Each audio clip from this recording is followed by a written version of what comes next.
Welcome to Chemistry in the AM. Joel Shinduck. Apocalypse. Let's go. Electrons and atoms. Don't badmouth people during class. While I'm recording. Like yesterday. Don't say anything now. Don't say anything now. Okay. Anyways, electrons and atoms. You guys have this, but this is in lieu of assigning you guys textbook readings because I've cut it down a lot. So in 1900, the German physicist Max Planck proposed that all matter absorbs or emits energy in packets called quanta. Singular is quantum, and you've heard of quantum mechanics probably, or probably heard the word quantum as in a quantum leap of knowledge and stuff like phrases like that. There's a specific meaning here in science. We'll get to that a little bit.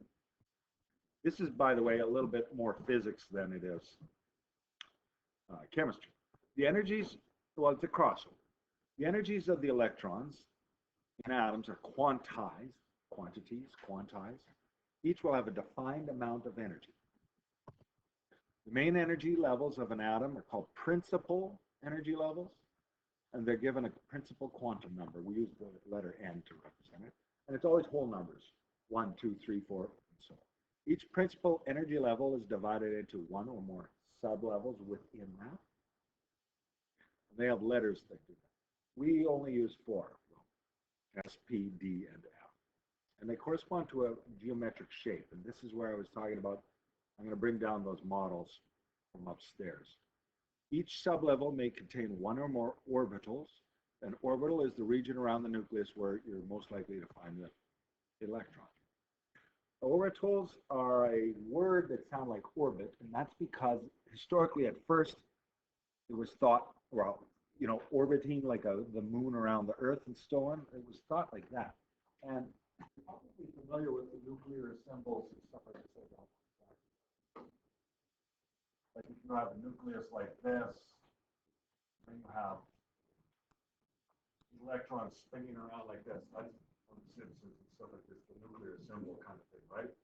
You figure that? Yeah. Okay.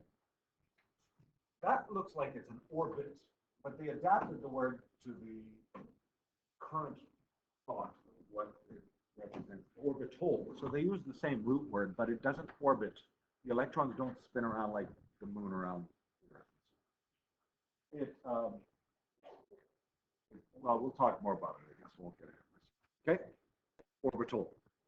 Now, different font here to catch your attention.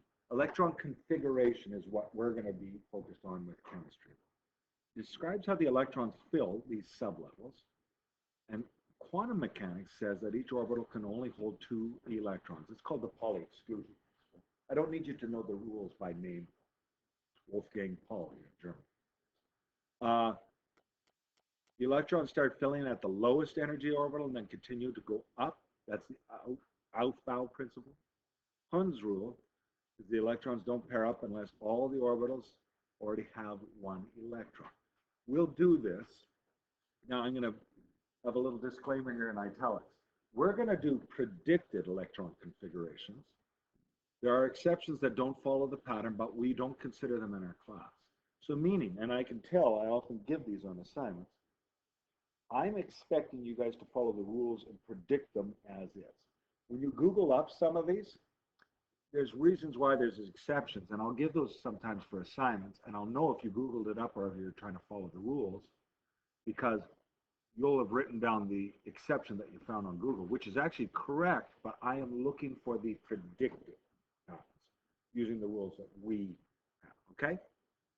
So, stick to that. You won't be able to Google up every answer. Now, these shapes of atomic orbitals, and this is for interest only. It's not like notes where you have to like draw these out. It's not notes. Well, it is no. So let's just see this. S orbitals are spherical. S. The other letters don't really make sense. It's a round ball. And if it's 1s, it's a little smaller than the 2s. And that just means if I said that there's an electron, 2 electrons in the 1s orbital, it could be anywhere. 1 second it could be here and then there. And then another second later, they've zipped over here, and that one zipped over there. they're randomly in here, and they're not in a circular pattern. The next second, it could go right back to where it was. This one might go to the right. These are regions where they're found. They are not the path that are orbits. 2s would be a larger shell, and so on. Yes. And there's these P shapes. You'll notice that there's 3 shapes. And then they're superimposed all over each other. If you can imagine those 3 shapes overlap, if I say some electrons are in the P orbitals, could be here 1 second, could be here the next second. And the weird thing is there's a gap. So here's another way to show that P orbital. There, and then there. And somehow, without passing through the center, electrons don't behave like regular matter. This will go here. Now, you always think of it, if you travel from A to B, you have to be in every point in between. It will not be found in the center. Electrons aren't matter like everyday life. When I throw a baseball, it lost. It has to go every point in between. Are you going to watch that video? That's the science video where the electrons with the lights there? Did I show it in the split video? Yeah. Oh, yeah. I don't think I'll show that. Okay. I don't think I have it done, but I know, because I showed it in physics. Yeah. But yes, electrons don't behave like, and you know, if you were in physics, and Mr. Malik showed it probably in physical science. Yeah. So, electrons don't behave like regular matter. Then there's the d orbitals, and they have more interesting shapes. There's 5 different ones. You can imagine these superimposed, it's just a big mess. So these are like a 4-leaf clover kind of thing. There's 4 of those like that. And then I always found this one mathematically interesting. It's like a donut, and then back to the center. And they're kind of interesting shapes. These are just mathematical constructs for the highest probability of finding those stuff. By the f orbitals, you've got a lot going on. And remember, these are all superimposed. These are one shown at a time, one at a time. But to draw them all at once, it's a mess. So we don't. You guys don't have to draw any. Now, I'm going to pause because we were just talking about videos. Bring this one up. I didn't check this here if the link is still working. I'll talk about that in a second after this paid promotion. Anyway, so if you're watching on video, pause your video and. Atomic orbitals have long been a source of frustration for me. On the one hand, you have simple cartoon diet of atoms. Google this up. A better way to picture atoms by minute physics is it doesn't come across well. So the purpose wasn't to have these shapes memorized. If I'm thinking, I will go get those models sometime though. But here's this model. It's the electron orbitals, and this is not a visual model to represent what the reality looks like. That's more or less what those SPDF diagrams look like with the curvy shapes. This is more of a graphic organizer. And we had all these rules, Hund's rule, Cloud principle, and stuff like this. Well, we're going to have to do this in the poly exclusion. Like I said, I don't need you to know the rules by name, but I do need you to know the rules. And there's no better way to do this than to do by doing. So here we are. We're doing it. I am going to do a few. Yeah. Now, I'm going to do the oxygen atom, but as we do it, I'm going to pretend, what if I just said hydrogen? I'm going to start small. I'm going to put on here, and you're going to put on oxygen atom. And I'm going to be very careful to say oxygen atom. You're going to write this down here, same spot. So 1O. That's why if I just say oxygen, it's kind of ambiguous in this case. I'm talking about molecule O2. Element? No, I'm talking about 1F. That's right. If you look at oxygen on the periodic table, its atomic number is 8. That means 8 protons and because it's not charged, it's an atom, it'll have 8 electrons. And so that's important. There's 8 electrons. I had said, though, that as we do this, and you're going to watch, and then we'll do the oxygen, we're going to pretend that maybe we're going to just start with hydrogen. Now, I'm not going to do hydrogen as a full example to pick up the sheet, though. Hydrogen has atomic number 1, the 1 proton, 1 electron in an atom. So you don't have to write this one. Hydrogen, I would use an arrow up to represent 1 electron. And if you recall the rules, and maybe you don't, we always start at the lowest energy level. That's the L2 principle. Now, if I said, what about hydrogen? Well, the next one, 2 electrons, that'd be helium. That's 2 electrons. I would say lowest energy level, and then a second one of that, and then I'd let it go. Then, the third one is lithium. So lithium has 1, 2 electrons, and then the third electron. And I'm saying 1, 2 because I'm counting across the first row. It says number 3 there, but I actually think of it as in rows of the periodic table. 2 and then 1. And I'll show you why. Because of the Pauli exclusion. So, arrow up, 1, arrow down, 2 electrons. Then the third one, you can't have more than 2 electrons in an orbital. 3. That would be lithium. I think beryllium you understand 4, and I just go 1, 2, and then 3, 4 in the next one. So, why don't we just go to oxygen? You kind of get this idea. You're just saying how many electrons. I actually don't count them. I will for this one because it's 8 and it's small. I'll show you what I mean by don't count them. There's 8 electrons. And we're going to use these principles. Start in the lowest. That's the L2 principle. And then the Pauli exclusion principle. Each box, which represents an orbital, can only hold 2 electrons. So we've got 8 to go. So I go 1, 2, 3, 4. Now I'm back to the next higher energy level.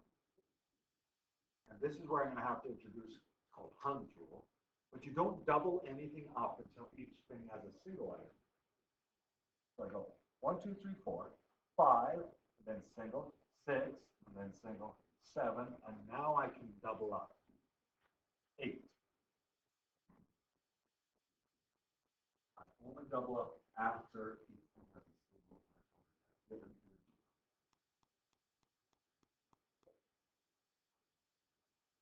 And I wrote Hund's rule out.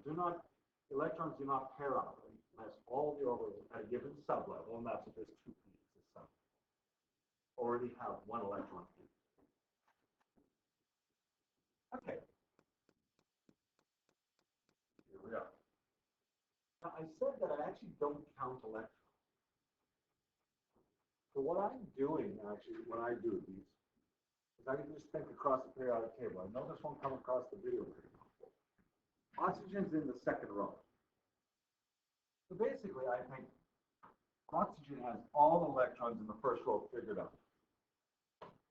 So 1s, that's complete. I just blindly put in arrow up, arrow down. By the way, I'm using half arrows only for neatness reasons. So like the equilibrium arrows and stuff like that. If you want and you feel better about it, you can go big arrow, up and down. But do this because it's something called spin up and spin down. That's physics. We're not too worried about it. We do arrow up, arrow down. What do you do half arrow? So then I think, okay, oxygen has everything in the first row completed. And then it has, and I count the spots over from lithium.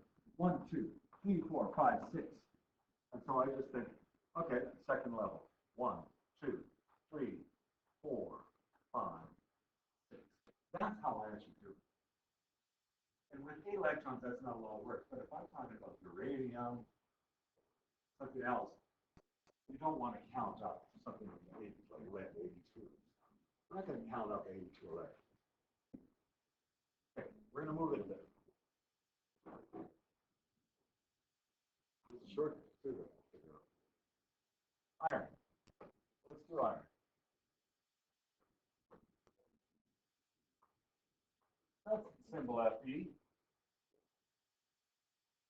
important to you, there's 26 electrons.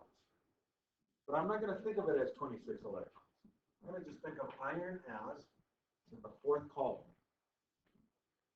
So as I count across the first, I say, okay, H, that's 2 electrons. That's always going to be a repeat. 2 electrons at level 1. And if I count across 2, I see there's 8 spots, that's 8 electrons. You guys follow what I'm saying here? 1, 2, 3, 4, 5, 6, 7. So the second level, I'm going to go 1, 2, 3, 4, 5, 6, 7. I've done the second level. You notice the number 2? Done? I'm going to just put these lines to just sort of say this corresponds now to the start of level 3. And in level 3, there's also 1, 2, and then 3, 4, 5, 6, 7, 8. I haven't gotten to iron yet. That's level 1, 2. I can double these up because I know it's okay. I'm thinking in groups. Now, level 4 is where we find iron.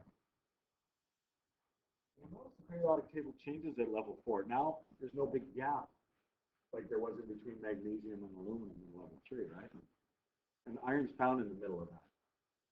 And it just so happens that it corresponds to what these electron configurations, the shape of the table, and these electron configurations work pretty good. So I count over, I heard that, that's cute. Anyway, 1, 2, potassium, calcium, scandium, titanium. Count up iron, including iron. 1, 2, 3, 4, 5, 6, 7, 8. Up to the iron. So I've got to go from the lowest to the highest. So I go 1 and then double it up, 2. You notice, and don't worry about the numbering system. It's just something that's a consequence of physics. 3D now happens. 1, 2, 3, 4, 5, 6, 7. Double that one, 8. That's my electron configuration. So I never really use the fact that there's 26 electrons. If you want to count all the single arrow ups and downs, there's 26. I just count the spots in each row. Now we're on the same page. This is the electron orbital diagram. I'm now going to go back to the oxygen, and we'll come back to iron in a second. And I'm going to do what we call it's an abbreviated form. You're not going to use diagrams for the rest of this course.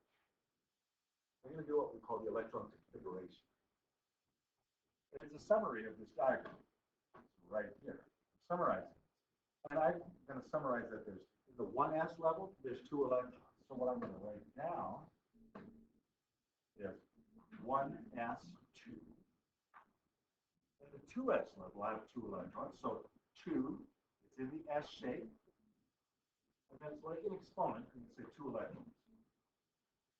And then we have 4 electrons in that 2p zone suborbital. So I do it like this. That's the actual electron configuration. So it's a summary of the diagram right now. Talk about how to do it without a diagram.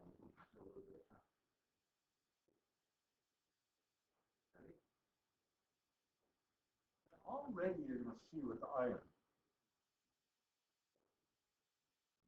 Good with this? Okay.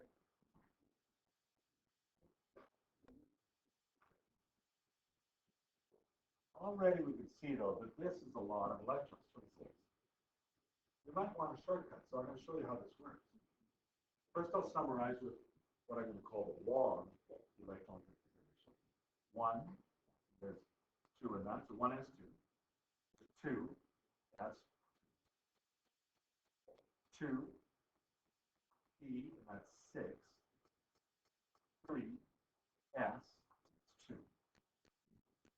3, P, I have to do these in order, 6. So when I say I have to do them in order, this is where it's important. 4S comes before 3D for some reason. 4S2, 3D,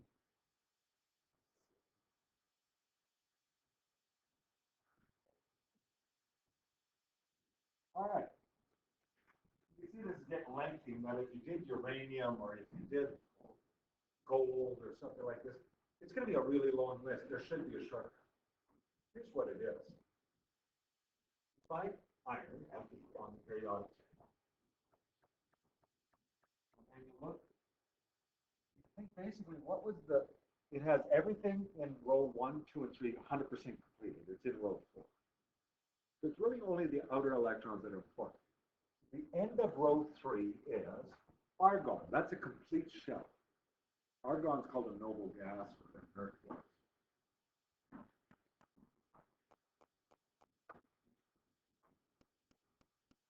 So, essentially, this set of electrons up to 3p6 is every electron that you find in an argon atom. So instead of writing this all up,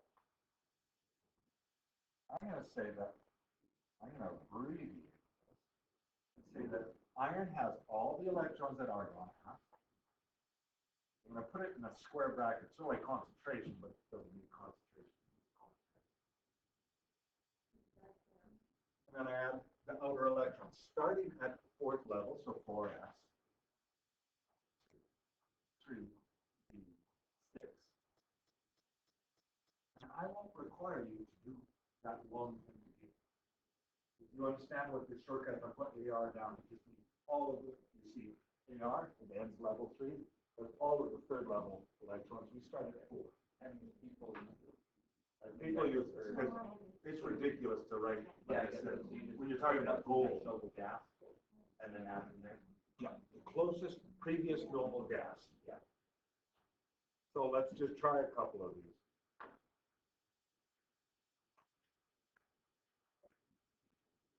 I'll get you started and then I'll get you to try. No, I'll get you started, I'll do it. Okay. Let's try something a little bit bigger then.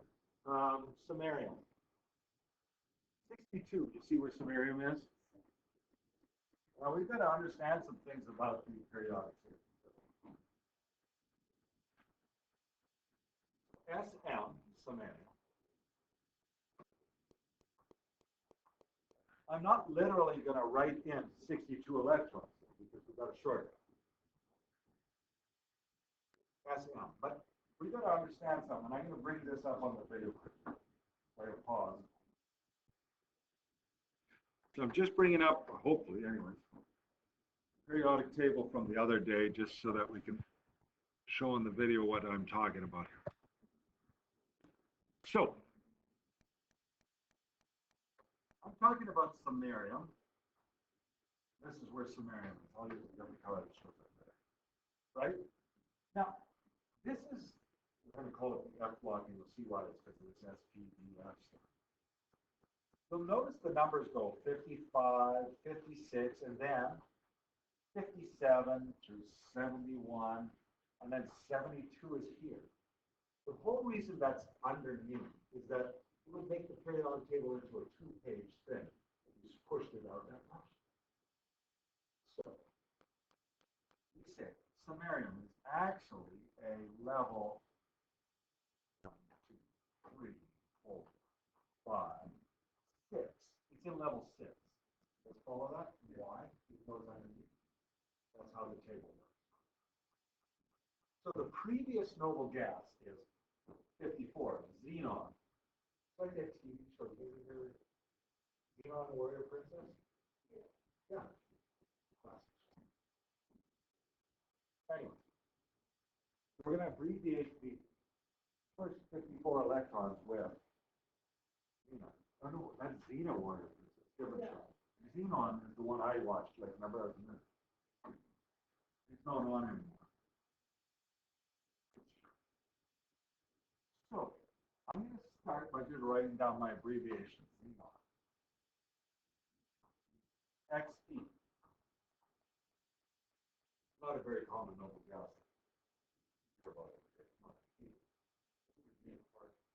Anyway, I don't even know. So it has all the electrons that the 5th row has. So I'm going to say, I'm starting at the 6th row, right? I'm not going to draw in all the electrons. I'm starting at the 6th row, and then I'm counting over to Samaria. So I see that there's 1, 2 in this block. And you'll notice that that first 2 rows, or first 2 columns, always correspond to the first box. S1, S2. Then you notice that we go to 4F. That's the next highest level here. And samarium is 1, 2, 3, 4, 5, 6. 1, 2, 3, 4, 5, 6. And they're all singles. Nothing doubles up. That's how each one has a single. So my actual electron configuration, not the diagram form, not the orbital diagram, is 6 S2 4 F 6. Okay. Now we're going to get to the point where we can do this without the diagram. We'll use the periodic table. We'll get to that. I'll think about something. Let's do another example here. Let's do 10. You guys know that old children's nursery rhyme? Always come up with ones nobody's heard of. Chitlins and stuff. 10. Oh, come on. This one, campfire song. It's not really a nursery rhyme. You know it? On a little piece of it. I sing it every day now. Oh, you know. Nobody? I'm a little piece of tin. Nobody knows where I've been. I'm 4 wheels and a running board. I'm a portal. I'm a four. Honk, honk, rattle, rattle. Nobody? Guys, beep, beep. Honk, honk, rattle, rattle. Guys. And then you get faster. I'm a little piece of tin. Nobody knows where I've been. 4F. Samaria. 1, 2, 3, 4, 5, 6. Did I only write 4 down in the box? Okay, good thing you caught them. But we're back to 10 now. SM, SN now. Reminds me, is that not really on there, is it? SN, N. Come on. Okay. Anyways, so let's find 10. 50. Here it is. So I'll go to the periodic table here so in case you're watching on the video. Littlest one ingredient, 10. There's 10. Previous row ends in krypton. That's 4. 10 is in the 5th. So I use krypton as my, that's different than kryptonite, which is super nice. It's related. So it has all the electrons that krypton has. That finishes off 2, 3, 4. And we're going to the 5th level. So I'm going to say I'm starting at 5s. It has all of these electrons filled in. I'm going to count to 10. And when I do this, and I'll show you, I'm going to say that there is 10. There's 1. The green doesn't show up well to my eyes. 1, 2, there. And that'll take up the 5s electron block. So I'm going to go 1, 2. Then I'll go to my periodic table again and keep counting. 3, 4, 5, 6, 7, 8, 9. Oh, I don't want to count that way. I'm going to start counting again. 1, 2, 3, 4, 5, 6, 7, 8, 9. And I'm going to count this one here, 10. Why? Because this is sort of where this block ends. It's called the D block, and you'll see why. There's 10 electrons across it. So D, 10. 1, 2, 3, 4, 5, 6, 7, 8, 9, 10. So I figured that out, right? So I'm counting up to 10, but I'm doing it in chunks. I'm doing this chunk here in the middle. And that's 10 across up to zinc. Or up to zinc, I mean 10 up to cadmium. Yttrium count. Okay, let's just count it together. 10 is here. 1, 2, and I put that in 5s, 1, 2. Then in between here and here, this is the D block. That's 10 spaces, 10 electrons. 1, 2, 3, 4, 5, 6, 7, 8, 9, 10. That's where I put 10 arrows, 1, 2, 3, 4, 5 in the middle. I am missing 5p on purpose because I'm going from this energy level to the next highest energy level. Now I'm going. Oh, you have more than that. Okay, this is done, and I'm like, So there's 2 more to 10, and I'll show that on the video. It's a good question. So 10, 1, 2, and this happens to be in the P zone, and you'll notice that from here, with the exception of here, so I'll get that, is always P electrons. These are always D electrons, not that that shows up well, and these are always S electrons when you count the electrons. The bottom thing is, this is always F electrons when you count, as predicted. Okay? Back to this. 2 electrons put in the P, 5p zone. 1, 2, and that's disappearing next to me. 1, 2. Now I'm going to summarize this. All the electrons krypton have 5s, 4, D, 10, 5, P, 2.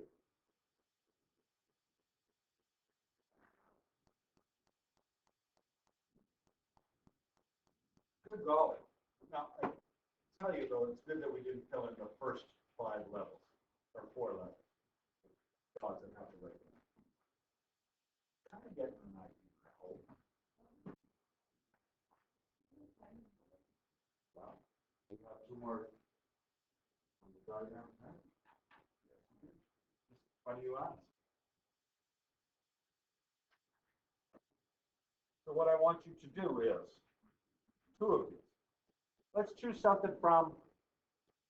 Well, you guys, let's choose something from. Guys, give me something that's 75 or higher, like or from rhenium or osmium or higher. Gold, okay. AU 79. Okay. Good. And another thing higher than gold. Bismuth. Okay. Sure. Okay. You guys are going to do gold and bismuth. Okay. I'll let you get at it. And this shouldn't take you too long. I won't have time to take it up in class. The video, so I'm going to stop the video. Actually, I'll just do one. Okay. Just making a recording. Class is let out, so people are going through the recording. But I'm going to let this run. Gold is in the 1, 2, 3, 4, 5. Gold is in the 6th column, so it has the end of the 5th. C on my short. So that means 6 started 6s. And I count over to gold. Fine, okay, gold. So CSPA 1, 2. Then I have to dip into the F's. I'll show you what I mean on the periodic table. I'm going to just clear some ink on here just so it's clear what I'm doing. So I'm going gold. Where is gold? There it is. It's in the 6th level, so I've counted these. Then I have to count across here. 1, 2. Now, keep in mind that this is actually one of the spots here. So I'm going to count it like the LU is here. That's 14 across. And I'm only using predicted. This is necessarily what's going to show up if you Google it. Or no, it is. That's 14 across, and then, oh, sorry. Yep, 14 across the F. Write that in.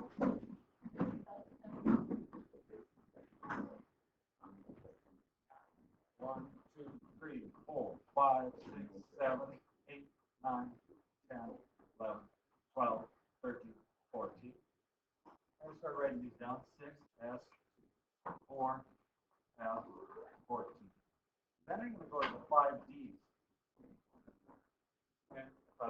periodic table that counts as gold,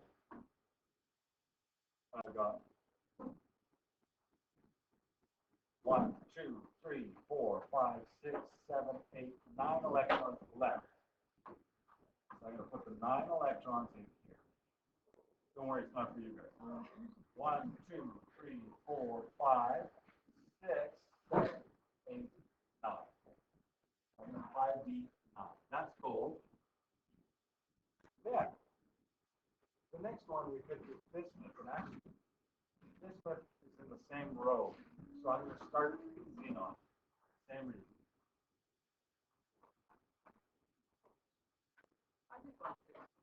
And with xenon, the same startup, so I'm going to just quickly count through. This class change, people are coming in. 6 S 4 F 14 5 D with xenon, or not xenon, bismuth. I keep going, and I actually count through 10.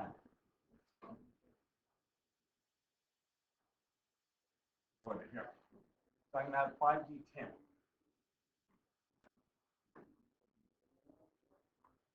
I'll fill those in.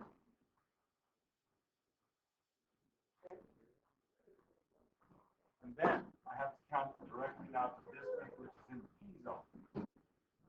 And that is 1. Oh, wrong thing. 1, 2, 3 electrons. I'll put that in there and get the other class here. 1,